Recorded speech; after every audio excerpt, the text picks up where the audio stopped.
welcome to The Reject Pile with me, Luke Edwards. Before introducing this week's guest, I just want to take a moment to tell you about our previous episode, which featured feedback and advice on submitting to BBC Radio Scotland's Breaking the News. My guests were Ellie Hayward and Dan Swerit, who ran a training course that aims to help you gain your first writing credit on the show. I'm really pleased with the response that the episode has received. It's been shared on social media by the producers of Breaking the News, who said, really enjoyed listening to this as an insider. Some great advice and support for those looking to up their hit rate or start writing for #BTN. That was Lauren McKay on X, and Chris Quillietti on Threads declared, there is some excellent advice for Breaking the News writers here. Happily, the episode has also proven its worth for one listener, Lucienne Cummings, who had a few gags featured on the first episode of the new series of Breaking the News, and they had this to say on Blue Sky in a post addressing Dan Swerit. Your advice, so that's Dan's advice, on the reject pile was so helpful. I've had jokes on the show before, but this gave me a shot in the arm. I wrote more, tightened up more, and a couple of my jokes made it into this week's episode. As well as all of this, I was also pleased to receive some correspondence from other listeners. Sylvia in Bournemouth got in touch. She writes, I wanted to say how much I enjoyed listening to episode 2 of the podcast. I loved it. And Glenn in Sutton writes, congratulations on the second pod. Very interesting. Dan was talking about his best jokes being the ones that are rewritten by Stu and Steve. And I saw the same thing on a programme about the writing of Blackadder recently. Ben Elton and Richard Curtis used to rewrite edited versions of their scripts back and forth until they were both happy. And then Atkinson, Fry and co used to do another rewrite as they were doing rehearsals. Persistence is fertile. Great episode. If you're not aware, persistence is fertile is one of Dan's catchphrases, which he brought out in the episode last time. Glenn did also say that he would have liked a little plug at the beginning of the episode, just pointing out what Breaking the News is and how one could access it. So let me address that. Breaking the News is a topical panel show on BBC Radio Scotland, but they do occasionally do a TV episode. It's hosted by Des Clark and features a panel of comedians. Crucially, they invite new writers to respond to a brief that they send out, so it's a valuable opportunity for writers to gain their first writing credits and get professional experience of writing for a BBC radio show. You can find the Breaking the News radio show on BBC Sounds, and the TV episodes are on iPlayer. It's been very nice to hear from listeners on how the podcast is being received out in the wild, both from writers, but also people who aren't necessarily writers, but they're comedy and creative nerds who are just interested in how this stuff works. So please do recommend it to anyone in your life that you think might enjoy it, and do send in your correspondence and any feedback. You can email rejectpilepod@gmail.com or find us on Instagram, Threads, Facebook, Blue Sky and X at rejectpilepod. Of course, we're also keen to receive your own rejected material or stories of rejection in the arts for featuring on future episodes. Now, to this episode, where we will be featuring material sent in by comedy writer Mike Grace. If you've not heard the Reject Pile before, the format is that you will first hear the finished sketch performed by the Reject Pile cast. We will then jump into a conversation with Mike and resident Reject Pile script editor Phil Stewart to discuss the first draft that Mike sent to us and the editing process that followed. So Mike and Phil won't have heard the finished recording at that point.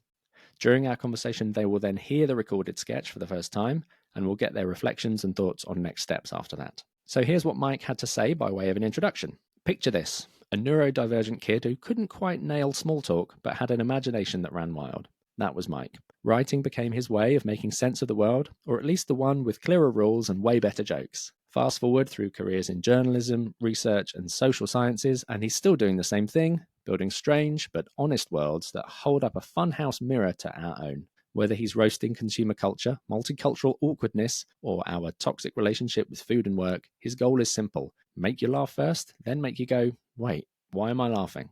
Mike is currently honing his craft with Breaking the News, looking after his family, and trying to remember where he put his notes. Mike sent us in a comedy sketch that was an unsuccessful submission of his to BBC Radio 4's sketch comedy show DMs Are Open. DMs Are Open is another open door show, which means it invites material submitted by new and aspiring writers. So it's a really great opportunity for people like me and the people that we feature on the show. You can find DMs Are Open on BBC Sounds. Helping me perform the sketch were Rob Stevenson, Alexis Coward, Jonathan Amphlett, Rachel Cook, and Ronan Hatfull. You can find more information about them and the work that they're doing in the show notes. So, without further ado, let's hear Mike's submission to the Reject Pile. This is Dinosaur's Den.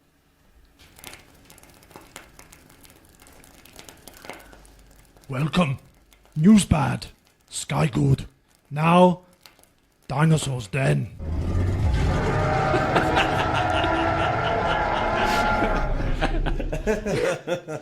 Many cavemen come, few leave.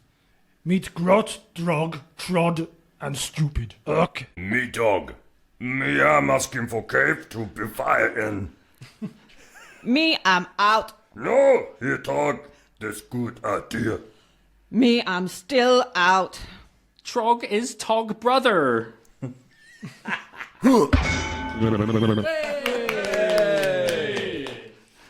Speak, Tog.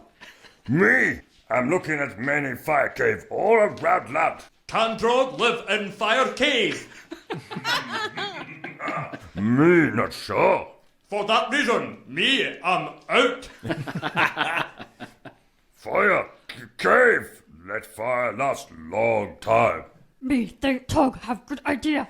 Work, try, me I'm in. Tog Steel Cave idea. Urk. Stupid. Now is Ort. Me happy cave. Me want Grot to share cave. Me, I'm out. Me am out. Me I'm in. Me, I'm out. Ort gets Trod as wife. Ort sad. Now is Rook. Me am looking for tribe. Me, I'm out. Me, I'm out. Urk. Tribe stupid. But, Drog, listen. Rock story sad. Me hear more. Me big inventor. Me chop tree. Make big circle. Circle round. Circle move things. Can move rocks. Can move rocks.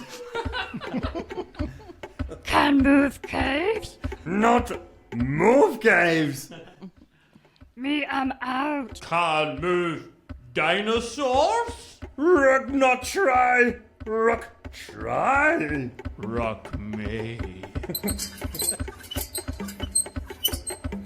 Rock move dinosaur. Me am in.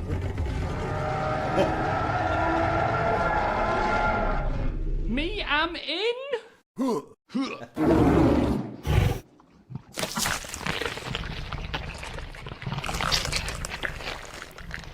Urk is dinosaur food. Rook is now rot. All dinosaurs happy. Fire fades. When fire lights, dinosaurs back.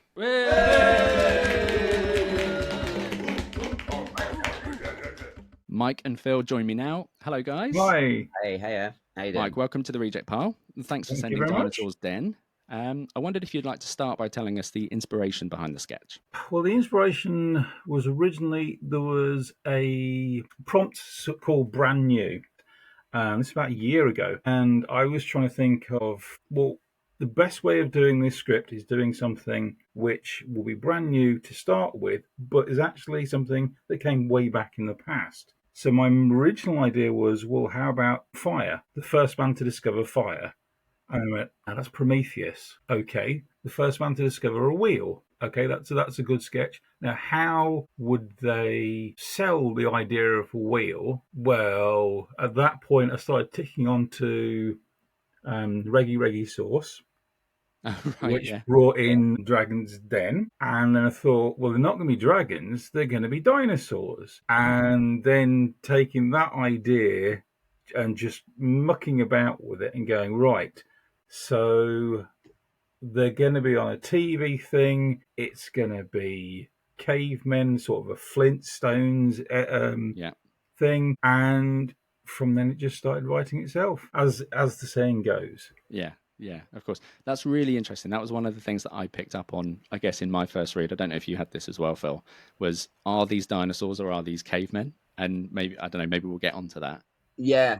I mean, to be fair to Mike here, Dragon's Den as a TV show makes no sense. Why are they dragons? Why is it den?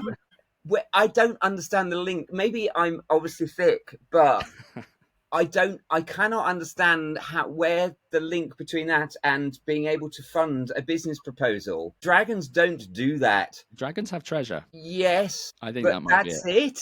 That's the only connection.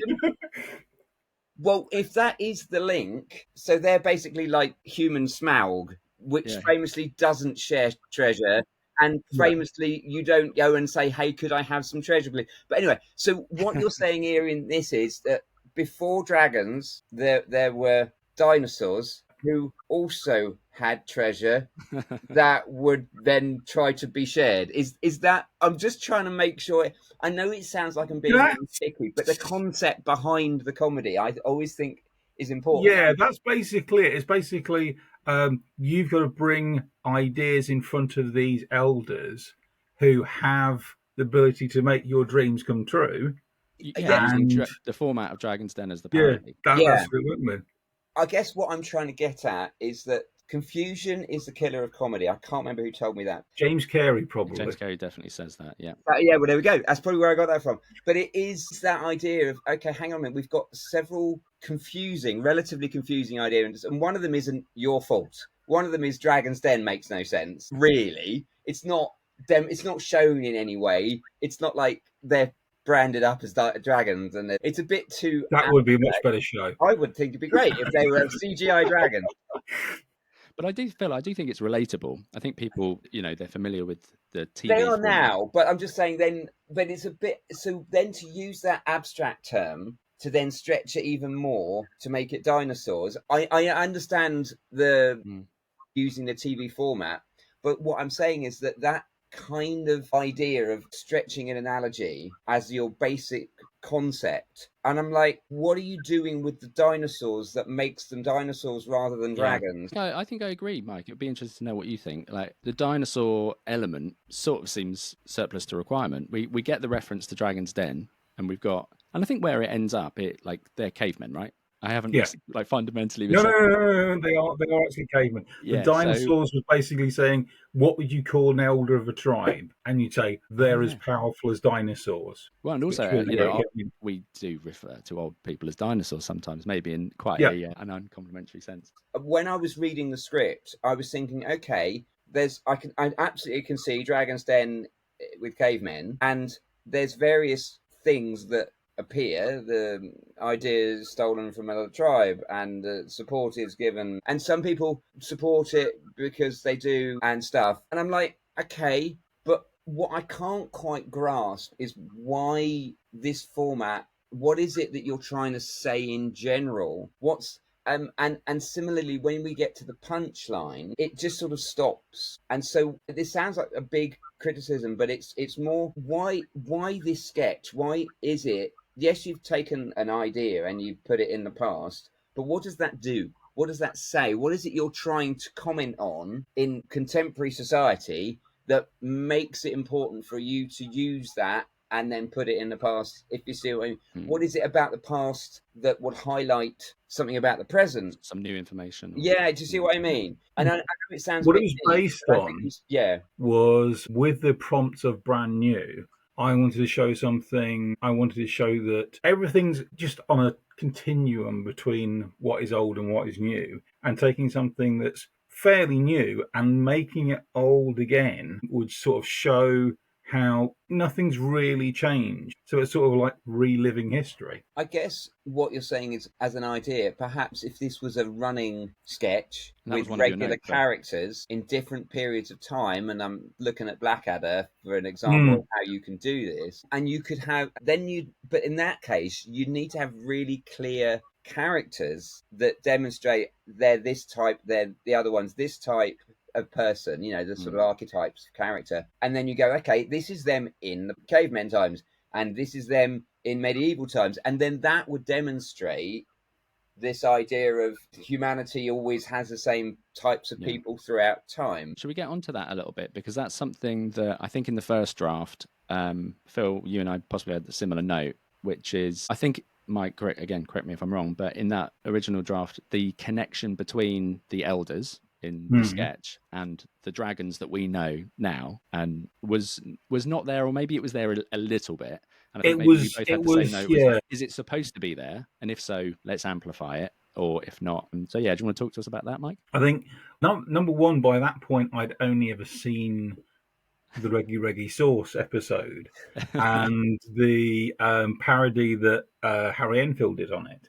Yeah. And that's where a lot of the stuff came from. The fact that Deborah M basically disagrees with everything and has this terrible stare. One of the guys only works with people who he likes. One of the guys just says no all the time. And just taking those basic ideas and just making the jokes come from the cavemen themselves rather than the dinosaurs. Right. And then with the notes, I thought, okay, right. Now there's enough of the dragons I can put in to actually make it so that they become characters in their own right. I think what you just said actually highlights something that, again, I'm a very big advocate of, and that's research. So if you're going to parody something, you really need to know that thing. And you saying I've only watched one clip of a Reggae Sauce plus a parody of it, I would strongly recommend watching lots of episodes. Really know your material so that you have a view and you are doing your own interpretation of those characters and your own comedy take on Deborah Meaden or whoever it is. I mean, that's the other thing as well. If you're referring to a Harry Enfield sketch as your format and your take on that's quite a few years old. Dragon's Den is still on and the lineup is completely different. Yeah, that's true. Yeah. So if you want to parody something, first really know your subject, but also see how it currently looks and go, oh, hang on a minute, we've got different people. I should be exaggerating and parodying those if I am using something as part of my sketch. The alternative is, no, I'm not going to do Dragons Den. I'm just using the idea of it being presented to elders, and then you strip out. This is what Luke was saying. Either you do it and you go full in, but are you really going to rip into Dragon's Den and show it up for the ridiculousness of it is? In which case, then all of the characters need to be clear caricatures, including the presenter, whose name escapes me. Evan Davis. Evan Davis, thank you very much. So you should do them all and make them all ridiculous. And that gives the audience a good in because they will recognize who these people are, assuming they've seen the show. That's the other thing I always find about parodies is that you immediately whittle down your audience to people who've seen that thing. And that's if you're doing a sketch show where you do various parodies, I think you'd probably get away with it. But I know this was submitted to DMs are open, and as I understand it, they don't generally do parodies, as far as I recall. No, I've never seen. No. I've seen a couple of them, and they like cozy shows that poke the limits. I think is the best way I can put it. Yeah, and again, that brings me back to research. If you're going to submit to a show, you need to watch and listen to the show and get to know the sorts of things that get through the door. I remember the note they did one was big characters and strong, so that means really getting to understand how to write characters and what beyond a surface level of what they do, understanding the characters' objectives. And then what gets in the way of that. And that brings me to my other big note about this sketch. A comedy sketch, I should say a traditional comedy sketch, normally has one character wanting something, and there is somebody or something that gets in the way of it, and they try repeatedly a variety or on a theme to try to get what they want, and then something else.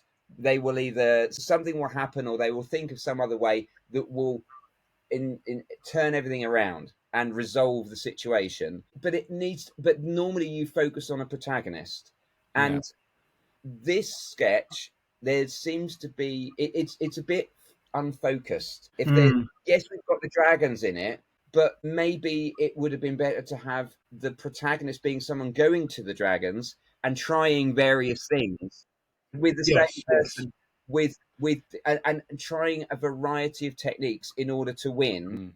And at the end of the sketch, they either win or they lose through their actions. Because that way we've got a clear punchline. This was the thing, when I was writing it, I remember being hit by two very separate ideas which didn't seem to work together. It's as if it's a story rather than a sketch, and I think that's the thing. It would have been better as part of an extra thing, but it's actually really just difficult to see it at the time. Getting some step back from it, Yeah, it's some easier now, but yeah, at the time it's sort of like, I've just got to get this to work. Yeah. That, I mean, it is very difficult to get that distance and an objectivity of your own work. Especially, sorry, can I jump in? The nature of so what I'm getting from this, Mike, is that this was specifically written for that brief. It's not something you Yes. had lying around and you're like, okay, I'm going to put that in on that week. You're already under the time pressure to come up with a brand new idea for the subject, brand new, iterate on it probably in that week, and then send it in. You don't have a lot of time for getting space and distance like what we've had now. Was cooking for the family and doing everything else. Yeah, exactly. Living.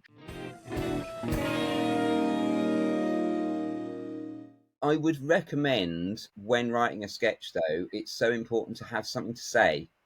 Rather than just, oh, I've got a funny idea, really think about, why is that funny? What is it that it targets? It's like, what's it about and what's it really about? Exactly. Yeah.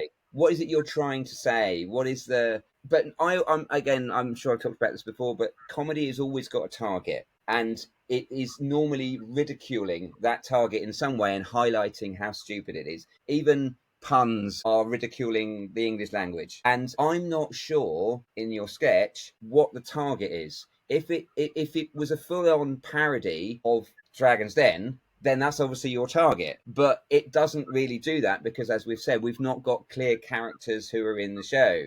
We've not exaggerated that. So it's not that. So where is the root of it? I've done a lot of world building on this, and there is a lot of different little targets rather than one big one. I did want you to say a bit more about that, Mike, because we had, funnily enough, in the time leading up to the recording, we actually had time for more than one iteration on this. Yeah. So there were a couple of little tiny iterations, and in some of our interactions, you referenced meta jokes. So yeah, do you want to just kind of elaborate on some of those now? Well, for a start, there's a whole thing with the names of the tribe all being sort of guttural grunts with very, very limited letters. So all the characters are named with the letters O, G, R, and D because that's all the letters they have that they can actually write with. There is a joke about heterosexual and homosexual relationships. There's about... I'm trying to think if that's made it to the last draft. That might not... That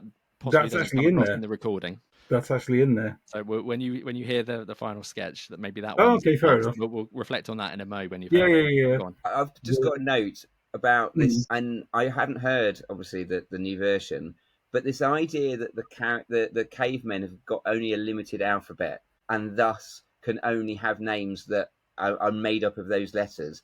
That's a brilliant idea. Is that made clear to the audience? Because if you said to the audience, we've only got four letters, then the names of the characters will be hilarious because it's quite clear you're stretching to try and figure out how I can make a name out of these things. And you've got an extra joke. You could have them really kind of bend the rules a little bit or whatever because they're so desperate to try and make a name out of these four letters. Again, so I would say that was a wasted opportunity. It's a great idea. It's a great comedy concept. But if the audience don't know about it, why bother putting it in? Because ultimately, a sketch needs to be something that actors can act, that the audience will listen to and understand and find funny. Putting jokes in the script for is only going to... I mean, yes, you can explain it to us, and when we're producing it, we'll go, well, that's funny. But the audience aren't going to hear it. So I would just honestly either do something with it or cut it out. Make it explicit.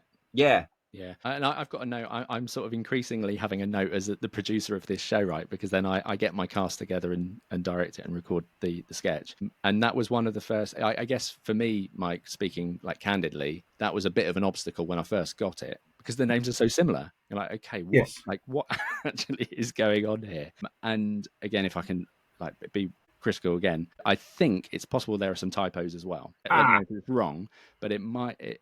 I'm reading it for the first time thinking, okay, I've got to cast this, I've got to record it. Is that a typo? Is that the same, is that character or not? And that was possible. That was some of our clarification going back via email as well. It's all right. So is this, is this character supposed to have this accent, and that sort of thing. So I think that's maybe just Phil talks a lot about the craft and the writing and the characterization and so on. But there's another element to factor in, isn't there? That this is being, this is needs to be made. There's a team that need to sort of turn this into a performance. So maybe some of those things were slight obstacles to me that I had to overcome through dialogue with you, which the DMs are open team, they don't have the luxury of time to do that. So I suppose in a way, I wonder if those are things that make this an easier candidate for them to discard straight away. Yeah, absolutely. I think the thing was, I'm still trying to find out a way of actually getting recording notes in to say, right, I have made this choice for this reason, which becomes apparent later, but you won't notice it on the first time. And that really helped. So because we had that luxury of being able to clarify things, what I was then able to put together in the script to the cast was those notes. We've sort of touched on this, but we can do more on it. We really did go down the decision of, okay, these are parodying the dragons. So I was able to say, okay, you are Duncan Bannatyne. You are someone else. I didn't have that in the first draft. It was the process of iterating on it that got us there. But you're right, Mike, and maybe Phil, especially with the experience you've got working on like actual shows. How does a writer go about communicating some of that subtext necessarily, to a production team or right? Any thoughts on that? So this is actually part of my job. I'm amongst the things that I do all the scripts work. I make I reformat the scripts, and I will do script amendments and things like that, so that while we're producing a TV show, there's very likely to be changes. For various practical reasons. When I was working on Mr. Big Stuff, one of the actors was just so bloody brilliant at his role, the writer went, I'm going to just write him some more stuff to do. Because he was so good. So we had extra pages for that character coming in. So those sorts of things happen throughout the making of a TV show. It's not a locked script from beginning to end. I suppose in a conventional show, you've got the writer. Absolutely. In TV, you've got the writer. These open door shows do not afford us such luxury. No. Well, yeah. But what you were saying about how they communicate, basically they will talk to the producer and they will explain this stuff. And if it's not clear on the page, someone like me in production will need to make it clear on the page. One of the things I do when I'm reading it is I'm looking at it going, I'm not sure what's going on here. And if I can't understand it, then the crew aren't going to understand it. Or especially not the audience. And we need to be able to make this thing. So I will make adjustments to the script to make it clearer. I will show the producer and go, look, I've made these changes just for clarity. And clarity is always king. That's what we go for, is to try to make it as clear as possible what's going on. So you haven't got that vagueness, because when you've got grey areas of having to try and figure out what's going on, that's when people go, I don't want to work on this one. And that's possibly why, this script got turned down. So if there's any level of ambiguity, you want to put a note in saying this is because of this, or this is deliberately ambiguous, or... Why would you do anything deliberately ambiguous in a comedy sketch? If the joke was about ambiguity. I suppose there might be an exception to that. But generally speaking, the sketches need to be clear. And if it's not clear, then you shouldn't have to make a note, because the audience aren't going to read those notes. Yeah. You need to make sure that what is clear in the actor's dialogue and the sound effects. It shouldn't need an explanation as to what you're doing. If you need to make those notes, you need to go back and rewrite. That's where I'm getting to with what you're saying, Phil, it's contextual, right? Situational awareness. If you're in the blessed position where you're working on a show with a producer, with a script editor, director, you've got more license for such conversations. Open door shows, you don't have that. Cut the ambiguity, make it crystal clear what's on the page is what needs to happen. Maybe. Mike, have you got any sort of follow-up points on that? Some of the time, it's very difficult to get across an idea. So is there a way for writers to say, this is what I'm thinking for this? But there's very few ways of actually getting it across. The DMs are open template is pretty prescriptive in its character name, dialogue, FX, and grams. There's no space for any parenthesis, I would say. That might be deliberate on their front. I would say, and this is an old note, is if you've got dialogue that requires explanation as to how it should be performed, then you need to rewrite that dialogue.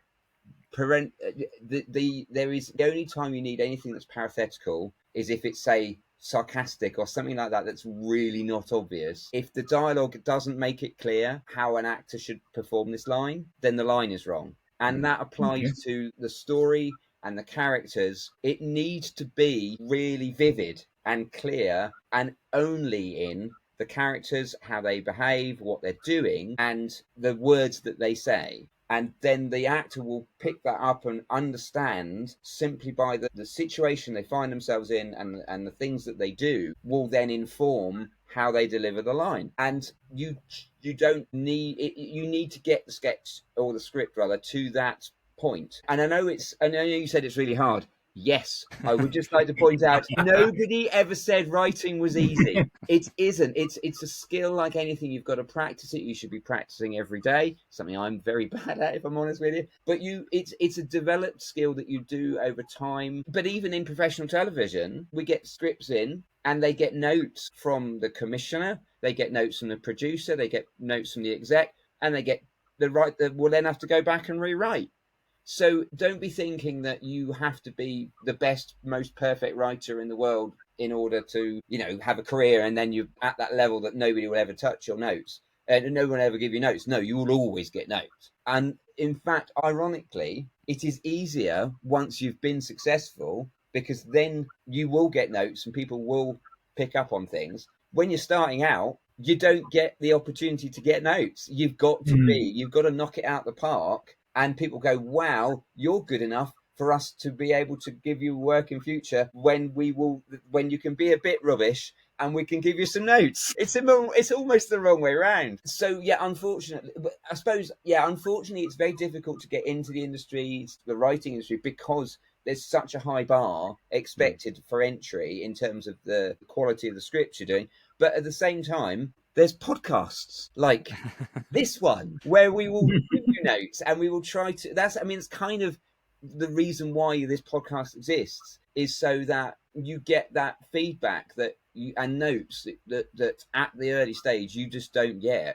Yeah. And then you get that opportunity to see if you can improve or adjust your sketch to be able to sort of meet the sort of standard criteria. I mean, when I give these notes, I've always got traditional comedy sketches in mind. And I know people go, yes, people do other things. Yeah, but master the basics first. Get the traditional ones down, and then you can start once you're familiar with the general, how to do an ordinary sketch, then let's see what you can do when you really go wild. There's this concept in martial arts of shuhari. Have you heard of shuhari? It's this 3-step process that you go through where you're learning by rote. You're just literally learning mechanically the steps, and then you've mastered the steps, and then you transcend the steps. And it's what you're saying there, Phil. You've mastered the basics. You can now play with the form and express it in your own way. Yeah. And so what I try to do when I give notes on this is I'm giving notes that relate to traditional form, to try to get you guys to, and it's, we get lots of sketches on here, to get people to master the basics, and then they can go off and transcend and write, more advanced stuff. I would say that things like DMs, they're not looking for anything too mad. They want traditional. Yeah. I think for precisely the same reason, that they want to be able to see how good people can be with the traditional format, because the traditional format still exists. People still deliver comedy sketches in that format and still come up with new ideas, and it's a very... And people laugh. Yeah, it's a radio show. They want an audience of people laughing. And I guess, And those sort of traditional formats are designed to work, basically. I mean, John Finnemore is the highest bar the best writer I can think of in terms of comedy sketches, right? In contemporary circles. He's so good. But he writes traditional comedy sketches. He doesn't break the form or anything that particularly. Okay. I'm going to move us on to listening to I want to hear it. Sketch. Sure. Here it comes.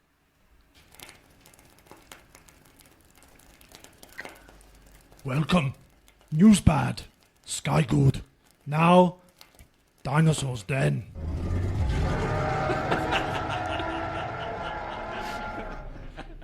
And move dinosaurs? Rock not try. Rock try. Rock me. Rock Move! Dinosaur! Me, I'm in.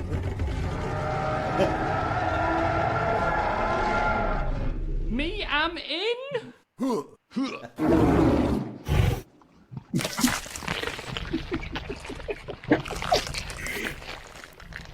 Ugh is dinosaur food. Rook is now rot. All dinosaurs happy. Fire fades. When fire lights, dinosaurs back.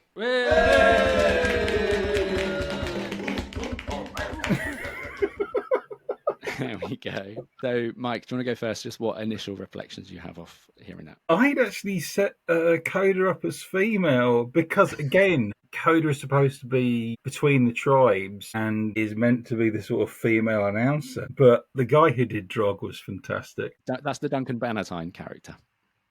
Hearing other people do it, because I've put it through a text-to-speech, and I was listening to it and getting the rhyme and the rhythm and the pausing and things. But yeah, hearing other people do it, completely different experience, and got some laughs out of it. So that's not too bad.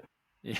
I think what you've just drawn on is there. It's really enlightening to hear how other people respond to your text, because a writer might have a certain way of it being delivered, but you need to let that go, which obviously you did, and it can reveal an awful lot when you get actors to just perform it. So I would strongly recommend, and I said this on, I'm sure, a previous episode, get your mates to read it to you, get other people to read it to you, and if they're struggling with it, that I think demonstrates an issue that might need to be resolved, or if they're not, those sorts of things, it's really practically useful to hear other people and how they respond to what's been put in front of them and where the issues are, that as a writer you'll go, well, obviously it's said in this way, or of course that's not how I saw it. But they're not going to be in your head. They're only going by what's written down, which is again why clarity needs to be clear. If there's things that are essential for it to make sense, then include it.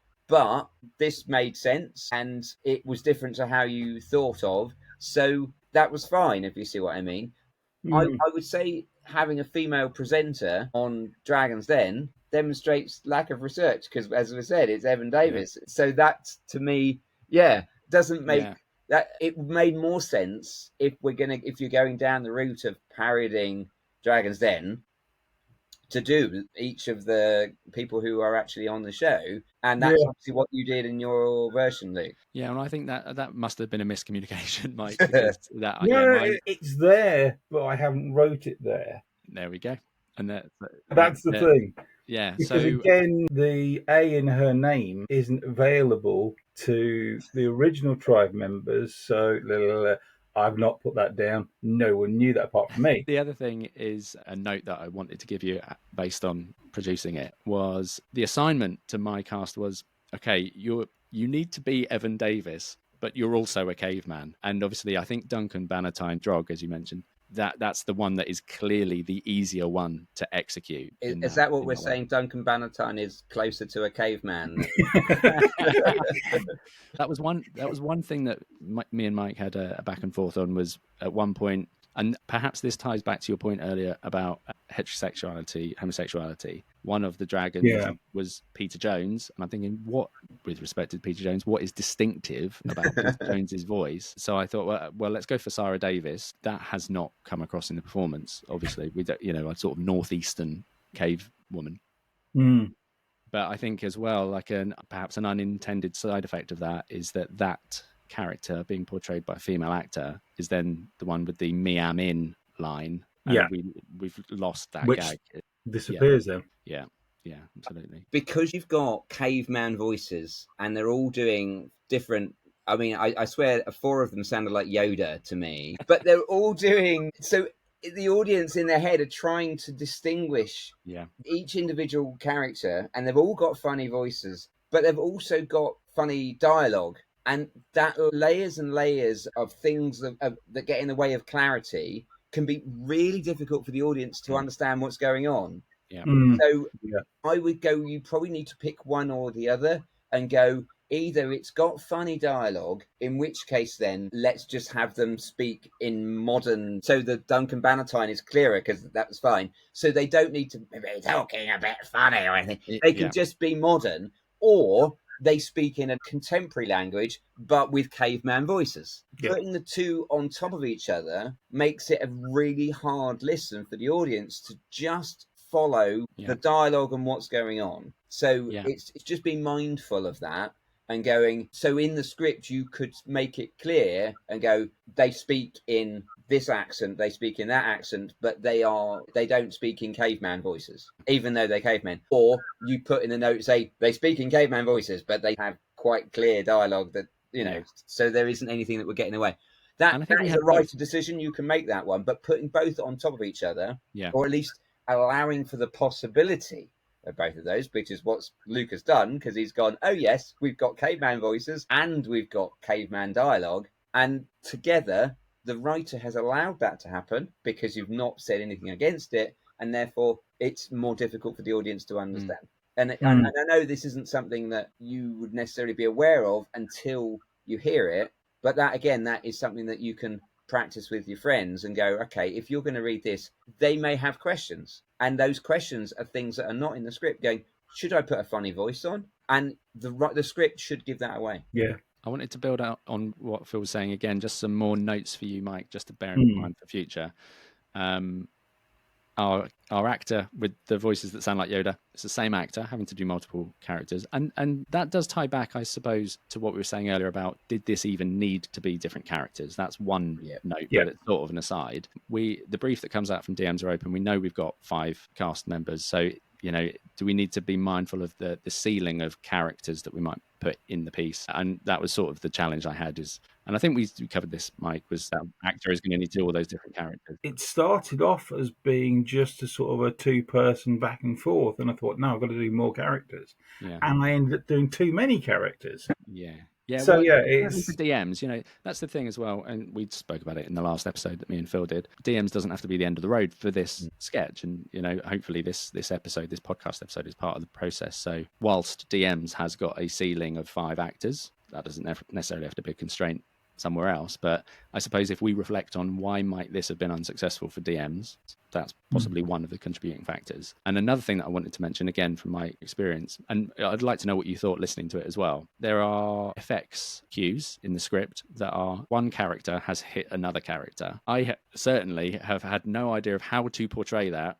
to make it clear to the listener who has hit whom, basically. Mike, maybe you had an intention of how that might be executed, or maybe you're happy with how it was executed, but just another thing that maybe it wasn't quite possible for that to land with the listener because it was difficult to execute. Well, that was the thing. I'd put it in there more as a nod to the actor, because if Grot is going to club up, then the character who's playing Grot may want to wind up for the clubbing. Yeah. So it's not, the audience don't need to know about it.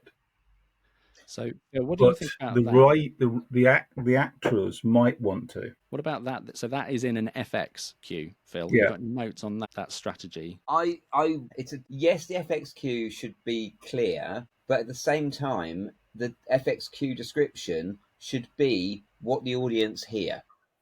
And if it's just whack, because that's ultimately what they're going to hear, the audience aren't going to know who has whacked who. But Mike's written it as drog clubs. Yes, that's what I'm saying, is that you would need extra dialogue around that or something so that the audience can understand who has hit who. And even if it's as simple as going, ow, you hit me, or something like that. I know it's a bit on the nose, but something that can clarify what a sound effect has happened. Because however good a description it is, the audience aren't going to get it. But also from the production side, the different people are involved. The person sourcing the effects is not the person acting and reading the lines. Mike, do you want to come back on any of that? Basically, this is what I was trying to do with the notes. The FX thing is not for the audience. The FX thing is for the people who are doing the reading, so they can sort of get ready to act as if they're going to do that. Yeah. So it doesn't come through to the audience at all, and it shouldn't do. Well, I think we've definitely missed that in the production, so I apologise on that. But no, that's fine. Again, there is no there's no actual, even if you go through all of the sketches, there's no actual details on how to get that across to people without actually just dropping into the script somewhere. It's a really fine detail of like craft, but yeah. I will reiterate this point that the audience, although you were saying that the SFX description doesn't need to go to the audience, it needs to be aware of the audience and what they can hear. Now, I've got another note as well. For me, listening to it, which really helped, that the sequence at the end with the dinosaur eating people, that's the peak of the sketch. And that's what I would say where the sketch ends. Narratively, it's a big event, boom. So why does it continue after that point? There's no extra jokes. There's no reflection on what's gone on before, particularly. So I don't understand why you did stop there with the biggest comedy moment, as in people being eaten by dinosaurs. It was more on the parody line because as I've been made plainly aware now, there's too many jokes going on because I'm trying to finish off the television show Dinosaur's Den with the coda after I've done the last joke, which is sort of like, well, but why do you need that? Yeah, why am I doing both? But also, why do you need to finish off the TV show parody? It's like, okay, I'm doing a parody of a show. It's still a sketch with a sketch format. It's just parodying a particular thing. You don't need to see the end credits of that parody of that show. You don't need to see the opening titles. We understand we've come in the middle of a episode of this show, and we're just saying a little snippet of it. Within that snippet, you've got your traditional format of setup and conflict and resolution. You don't have to make that the whole of the episode of the show, if you see what I mean. Of course, and knowing this is meant to be a satire, then perhaps including a caveman version of the theme tune might have been an option. I wanted to do that, but I listened to the theme tune and went, no one is going to be able to do that. That will be an absolute nightmare for Luke or anyone. Yeah. No, I would include it, and then at least we understand that that's what's going on, and then it's up to us to solve that problem. Let's get into that. I think it's in the first draft, Mike. I think that it is the Dragon's Den theme tune.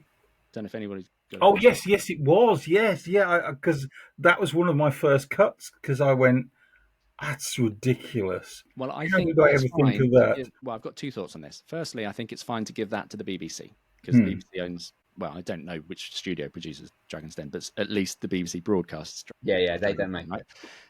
You have still given the production team a job to do because they need to produce a parody theme tune. So that's another thing that maybe helps yours towards the reject pile. That's true. And then when it comes to me, I'm not the BBC. So is there, and this, Mike, might have been something we discussed, was the overhead for me to then produce, and by me, I mean the reject pile, whatever it is, whatever broadcast it is that you're giving this other sketch to, not only do they have to produce this parody of the theme tune, they then are, need to deal with copyright as well. And then, so your notes were, well, just some generic skull music. And that it's given me another job to do. It's a little bit fun, but still, it's just that little bit of extra work that the production team has to do to kind of hopefully produce what is as close to what you had in mind, which is what I aim for today. It just had some of those extra hurdles. Yeah, I'm just going to add in there, if you're going to include something that's difficult to do, make sure it's bloody funny. If it's worth the effort, they will do it. So yeah. I do think that if you're doing a parody of Dragon's Den as cavemen, it does make sense to introduce the concept straight away with a caveman version of the theme tune. And it can be as simple as them just singing it in, or something like that. So Yeah. I mean, that would be a solution that the producer would have to come up with. But it immediately helps set up the world in which we are in, so the audience get it, and we've got that clarity. Listening to the sketch, it's although we talk about Dinosaur's Den, and we don't see the parody element particularly until Duncan Bannatyne turns up several lines in, And ideally, we should be already on that page, so we're expecting him. And I would probably put Duncan Bannatyne's character straight away Yeah, I think so. to re-emphasise the fact that, oh yes, we're doing a parody of that, are we? To be fair to Mike, that was there in the first draft. Yeah. You know, straight up front with the theme tune. Mm. So it's what I'm just, saying you is know, cutting it was a mistake. yeah. And I think if you're going to do a parody, go full in.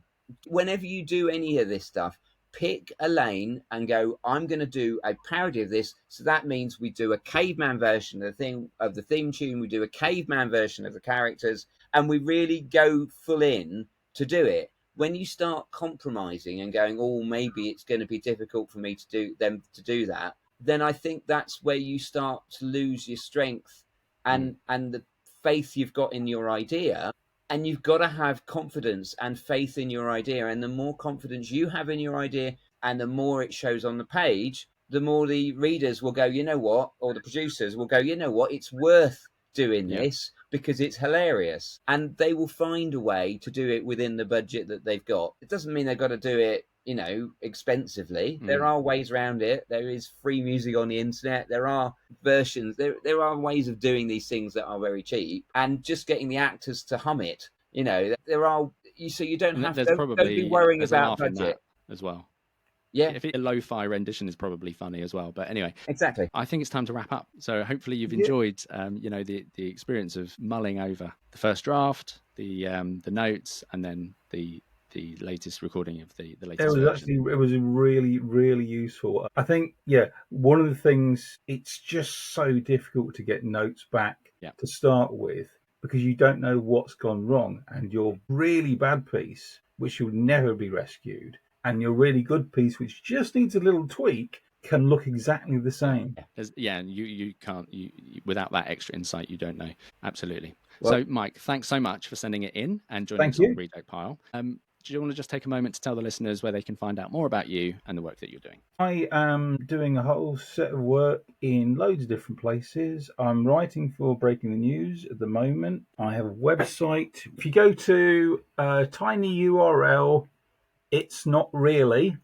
That will get you through to my website, which will say everything I'm working on at the moment. Okay. Good. It's likely to change as jobs come in. And what about you, Phil? Anything you'd like to plug? Gosh, I'm currently up to my elbows in working in the TV, so I would strongly recommend seeing the second series of Things You Should Have Done, which will be out later this year. I'm involved in the production of that, I think is the simplest way. I'm really hoping that the bit that I wrote is included in the edit, but I won't know. But it's a good show. I should also mention We Might Regret This, which I'm currently working on as well, series 2. I've got a bunch of short films that are currently in post that I will be releasing. So if anybody goes to Exciting Stories, that's Exciting Story and then a Z at the end of it. That's on all social media. So Exciting Stories are on all the socials. So that's spelled STORYZ. Exactly. What about you? More Reject Pile episodes coming. We've got more sketches. We've got a sitcom, which we're really looking forward to featuring. And of course, that set me up nicely, Phil, to put the call out for more submissions. So listeners, if you've got any rejected material, we're open to comedy, drama, whatever. Please send it through. You can reach us on rejectpilepod@gmail.com and follow us on various socials at rejectpilepod. So that's all we have time for. Thanks again, Mike, for the submission, and you for listening. Please do help us to spread the word by rating, reviewing, and passing it on to anyone you think might like it. And do get in touch with any correspondence you'd like us to read out, any feedback, and of course, your own rejected material. This has been The Reject Pile. I've been Luke Edwards. Thanks for listening. Goodbye. Can't move. Dinosaurs? Rock not try. Rock try. Rock me. Oh no, that's my bad. What? Oh, that's annoying. What's going on here?